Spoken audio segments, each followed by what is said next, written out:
This video is sponsored by Squarespace. Whether you need a domain, website or online store, make it with Squarespace. Drag Race Series 11 is over, and the winner is Eevee Oddly. Oddly enough? Like any series of Drag Race, there were many great contestants and moments that continued to cement the series as one of the most iconic reality TV shows of the 21st century, and yet overall the latest series was something of a mixed bag. Now if you've watched the channel before, you know I've had problems with Drag Race in the past, the majority of which I covered in this video here if you want to check it out. But on the whole, Series 11 of Drag Race actually addressed many of the issues in my previous video. For the first time in a while, it felt like the show was anyone's to lose, and with a cast that was markedly less high profile than previous seasons, the show felt more raw and real in a way that I hadn't seen since its early years. But the series also forced me to confront a question that I've been mulling over for a while. What is the purpose of a reality competition show? Whenever we've done a reality TV show essay, we've had a lot of comments telling us that it's a waste of time to talk about reality TV in the first place, that reality TV has no underlying structure, no narrative, and that all reality TV does is show real events. Regardless of what your opinions are towards reality TV, it's inaccurate to believe that reality TV has no governing structure underpinning it all. But in the context of a reality TV competition show, what does this mean? This season's winner, Eevee, whilst undoubtedly a strong performer, had the least challenge wins across the series, and yet cruised to victory off the back of a standout performance in the finale. Which begs the question, do competition shows have a right to deliver a winner based on performance or on story? Is the purpose of a reality TV show competition to accurately portray the events it's capturing and reward contestants based on merit, or amplify drama to tell the most effective story possible? I don't think there's a definitive right or wrong answer, but using Drag Race Series 11, I want to explore this question further and ask, what does a reality TV competition mean? So let's start with our winner, Eevee Oddly. Across the series, Eevee was certainly a divisive character, and her winning despite the lowest number of challenge wins certainly flies in the face of the common trend of most winners having performed the best across the entirety of the competition. Before we get carried away and imply that Eevee is somehow undeserving of the title, I just want to make it clear that Eevee had the second highest number of high placements consecutively in the show's history, and consistently delivered quality runway performances across the entire series. But in terms of pure stats, Eevee was not the best performer, having only one win compared to Brooke's 3 wins, and Akira and Silky's 2 wins. Coupled with the fact that her win was paired with Scarlett, this makes her the only winner in Drag Race history not to win a single solo challenge, which is certainly unprecedented. I mean, even Eevee said it herself. She says my least favorite thing to ever hear on this show, which is, well, I'll lip sync every week if that means I'm gonna get my way there. I'm just like, girl, even if you pack every other girl up this season, do you really think Ru's gonna put the crown on your head if you're not delivering in the challenges? So why then did Eevee triumph? Now there is a strong argument to be made that despite her faltering across the second half of the competition, Eevee gave the strongest performance in the final couple of episodes, which allowed her to have a certain level of momentum behind her going into the finale. But I don't necessarily think this fully explains her victory, because as a winner, Eevee also gave the producers the best possible storyline out of the top 4, harking back to the Series 4 rivalry between Sharon Needles and Fifi O'Hara. Eevee's rivalry with Silky Ganache proved to be the biggest recurring storyline of Series 11, with their clashes over the definition of quality drag creating many of the series' most iconic moments. If I would have lip synced for my motherfucking life today, bitch, I was motherfucking ready! I was ready to do so! What does that have to do with anything, bitch? Don't go off topic just Why are 'cause we you're yelling? kidding. As an uncompromising person with a clearly defined aesthetic, Eevee sits distinctly within the winner's pantheon in a way that no other queen in the series' top 4 could possibly do. Whilst Brooklyn Heights undoubtedly had the strongest run of the series, her storyline didn't really amount to anything other than she is very talented, whilst Akira's description as a late bloomer and Silky's self-saboteur storylines were nothing that we hadn't seen on the show before. In contrast, Eevee was a wholly distinct prospect and flew in the face of time-old narratives of contestants starting off abrasive before becoming less reserved as the series continued. It would have been very easy, given Eevee's personality, for the producers to paint her as a villain in the model of Fifi O'Hara or Roxy Andrews, but her position as an outsider gave us a story that was more akin to Jinx Monsoon, a weirdo who defies the odds to become America's next drag superstar. There is an alternate version of Series 11 where Eevee's cutting personality could have been used as an excuse for her and Ru to have a very special moment, where Ru schools her on her uncompromising nature. Her editing, for example, in the reunion episode could have been brutal, and RuPaul could have decided to vote a section slamming Eevee for her abrasiveness, much like she did with Series 10's The Vixen. And yet, instead, Ru supports Eevee's gumption, going as far as to praise her behaviour.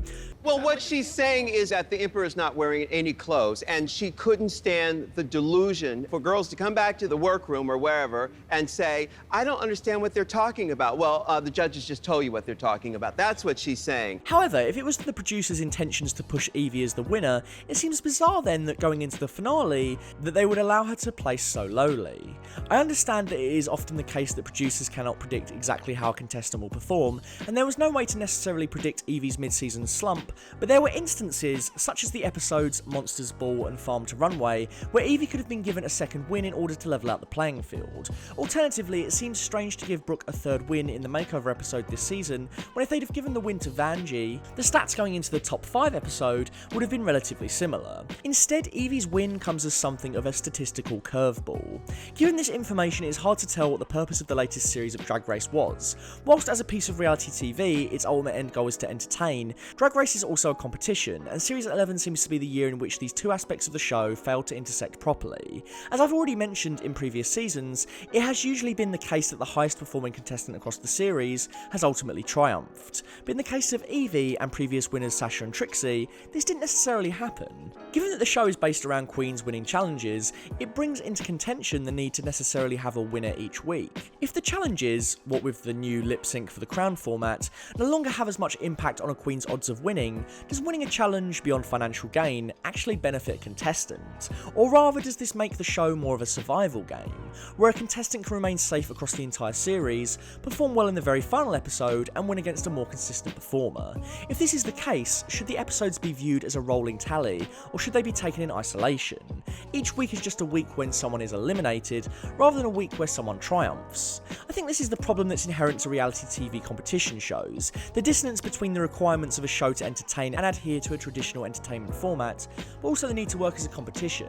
When this works, it creates exciting and engaging stories, but when this dissonance becomes visible, it makes the integrity of the competition format falter. For a competition show to succeed, it needs to be both entertaining and present itself as a competition as well as a piece of television. But in this series, it felt as if the competition element of the show became secondary.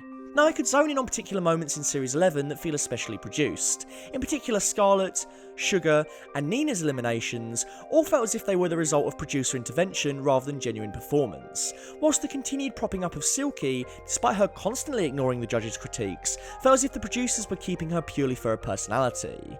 But the most blatant example of this is in From Farm to Runway, in which Plastique Tiara wins her first challenge. Up until this point in the series, Plastique has been mostly safe, and yet the episode pushes her so much to the front and centre that it becomes inevitable that she'll triumph. We get a heart-to-heart between her and Ru in the workroom, in which she cries on Ru's shoulder. Her drag mother, Alyssa Edwards, turns out to be the coach for the main challenge, and in Untucked, she's given the opportunity to listen to a message from her boyfriend. All of this makes great television, and the episode is one of the best of the series, chiefly because it's an emotional rollercoaster, but it begs the question, is this episode a competition? The main crux of the episode's story revolves around Plastique's choice to do drag interfering with her cultural heritage, and her learning to be open with her family about her identity. The episode gives us an important insight into who Plastique is as a person, but it doesn't give us a reason for Plastique to necessarily win the challenge. Drag Race has explored social issues numerous times before, and earlier in the season, the show's first Muslim contestant, Mercedes, was given a lot of screen time to talk about her background, without the need to give her such obvious signals that she's going to win like Farm to Runway does with Plastique. Taken as an individual episode, this is great TV, and a chance to spotlight a contestant who has so far been mostly in the shadows. But as part of a competition series, it feels strange. Whilst Plastique is undeniably one of the top performers, she doesn't absolutely steamroll it, and if the producers wanted to focus more on the broader season narrative, it could have made equal sense to give a run to Brooke or Eevee. Given how much the show is willing to push certain contestants over the finish line, it feels weird to spend so much time with Plastique, and then see her be the next contestant to be eliminated. All this speaks towards the inherent tension between reality and entertainment that occurs when a competition is combined with a television format. In a traditional reality TV show like Love Island, it's very easy to create these fast beats, where you're not dealing with any form of direct talent. The show is purely based on personalities, but in the case of a reality TV competition, the requirements of a competition format often clash with the storytelling aspects. As I stated previously, the show has often faced these complaints in the past, but in Series 11 this phenomenon felt even more pronounced, with a winner whose score sheet didn't quite add up, and episodes which chose to focus on furthering a narrative rather than furthering a contest. The competition aspect of the show became lost in the need to create entertaining moments. I still think Drag Race is an exceptionally well-made, entertaining programme, but it is definitely the case that the show needs to re-evaluate its priorities and ensure that it retains the careful balance between reality and entertainment that made it so popular in the first place.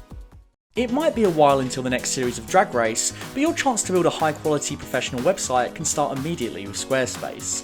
You can start your website straight away with pre-designed pages tailored to specific uses, such as contact, listings, and an about section to tell your followers who you are.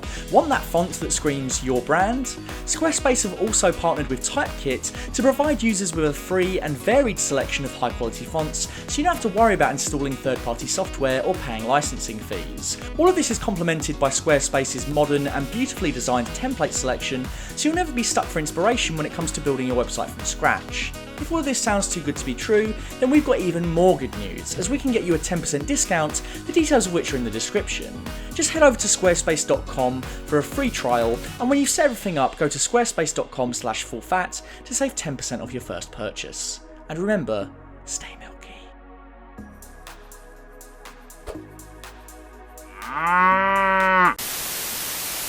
So, we didn't think we'd be doing this, but someone has actually donated $100, which is incredible. Yeah. Thank you very much, Dr. Chike.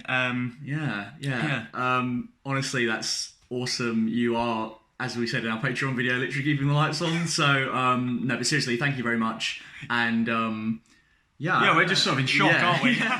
Full Fat Videos is going to strange new places. Full Fat Videos just got upgraded, and along with that, we're upgrading our Patreon with new tiers and rewards just for you. Patreon could really help us make Full Fat Videos self-sustaining, and it'll allow us to make better videos and better content for you. For just $1 a month, you'd be helping us out a great deal already, which is why we thank you at the end of every video. Not to mention you'd get exclusive access to Full Fat Milk Posting, a Facebook group where you can talk to us about movies, TV and games, as well as some memes. We like a bit of memes. For $3, you'll get access to everything from the previous tiers, but you'll also get the chance to watch our videos one day early, as well as get access to exclusive scripts and bloopers. For just $5 a month, you'll get access to everything from all the other tiers, as well as exclusive access to ask the questions for our monthly Q&As. And that's not all. For just $10, you'll get access to all of the above, as well as an exclusive commentary track picked by you. For $100, I mean, you'd be keeping the lights on, so we'd really appreciate it, and we'd probably thank you at the end of every video on camera. You'd be really helping us in any way, shape or form if you could consider contributing to our Patreon. We love making this stuff for you guys, and we'd love to keep making more of it. So thank you, and thank you for watching.